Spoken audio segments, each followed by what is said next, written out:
Hello again, doctor. Today we are on step 5 of our 9 steps, things that we need to do before 2014.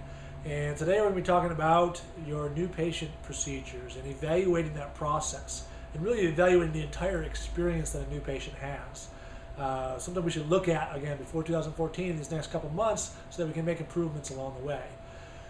In step 4, we talked about reviewing your office policies and procedures, but really now we're looking for is that patient experience, what they see, what they hear, everything about that experience. So I want you to go down and break it all down. And we talked in number 3 about simplifying, purging things out of your life, but this is a process that really needs to be simplified as well. So I want you to look at it from beginning to end, from your marketing, obviously, which we'll be talking about your marketing next week, but what your marketing looks like, what it feels like, what your brand is like. We've got to evaluate all that. But more importantly right now, this new patient procedure is from the first phone call. When they call, let's evaluate how, the voice on the phone. Let's evaluate the scripting that we use along the way. And as you know, I don't really like scripting per se, but at least you have an outline to follow. Making sure that new patient phone call is handled properly, that we're getting people in the office for that initial time with you. If we don't get them in the office, then we're not doing any good. When they come into the office, how's your parking? How's the front of your building look? All this stuff is part of the experience. So let's look at that entire procedure and see if we can make some improvements there. How's your signage? How easy is it to find your location? Which if it's not very easy to find your location, let's go back to your website. Make sure that there's good enough directions on there. Make sure the phone procedure, again, gives them good directions so we don't have any confusion along the way. We want it to be very easy for people to get in our doors. So evaluate that entire procedure as they come to your door. Again, parking lot signage, front of your building. As they walk through the door, let's look at the first thing that they see. Let's look at where their eyes are focused and make sure that it's something that will help them become the patient we want them to become, not something that's going to turn them off. So evaluate your reception room, evaluate your paperwork, evaluate the way your assistant greets the patient. Evaluate all that stuff, the paperwork that we have to do, how it looks. Again, I don't necessarily preach a certain form of paperwork, but please don't use paperwork that's been photocopied 18 times and you can barely read it.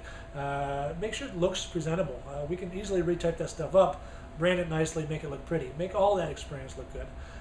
Do you have some kind of beverages there? I don't care about necessarily having a coffee center there, although it is nice. Just make sure we have some water for people to drink. The bathrooms are accessible. They know where they are. The entire paperwork procedure, like I mentioned. The way they're escorted, are they given a tour, are they not? And again, that's different strokes for different folks, but if they are, is that tour, are they seeing the things that you want them to see? Are we focused on what you want them to know? Exam room is going to be very, very important. Consultation, exam room, some docs use 2 different rooms, consult here, they move them to the exam. Some people just do the consult in the exam room.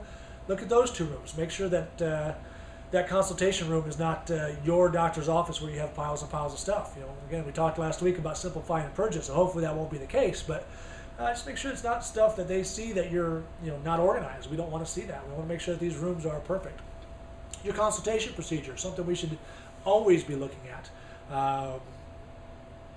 A lot of docs have been through consultants and they've worked with a certain script for many years that may or may not work with them. So evaluate it, see if it's right for you.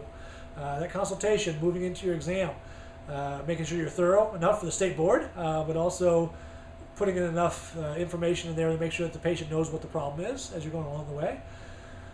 Exam procedures, look at all that. Adjust on the first visit, don't adjust on the first visit, I don't care. Just make sure whatever you're doing fits right for you and is getting good results with your patient. Those are the important things. Whether you do it or not, like I said, that's a whole debate, but we won't get into. Whatever feels right to you, and again, gets good results for that patient. How do we schedule for the next visit? How do we take payment? How does the staff deal with patients when it's time to make that payment and it's time to schedule? Let's make those things as easy as possible as well. Make sure that they have options available to them. Again, bringing them back for report of findings, or if you don't bring them back for report of findings, you do it on day 1, which is fine as well. Make sure that report of findings is, again, an experience for the patient. From the second they walk in the door, the way they're escorted to the back, and that your report of findings is clear, succinct, as simple as it can be to make sure that you get the best result from it. But really break it down, review those procedures, and make sure that you are doing what's best for your patient and for your business.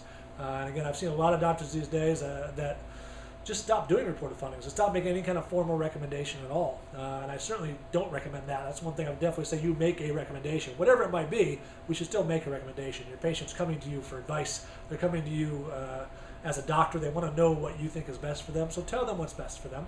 And then moving on to the rest of the procedures, as they're checking out on the reported findings day. Make sure that the scheduling is proper, whether you want to schedule one visit, a week's worth of visits, 2 weeks worth of visits, or schedule out hundreds of visits. Completely up to you. Just make sure that procedure is nice and clean. Payment. Are we going to take payment as you go? Are you going to put on some sort of payment plan? Are you going to offer monthly options?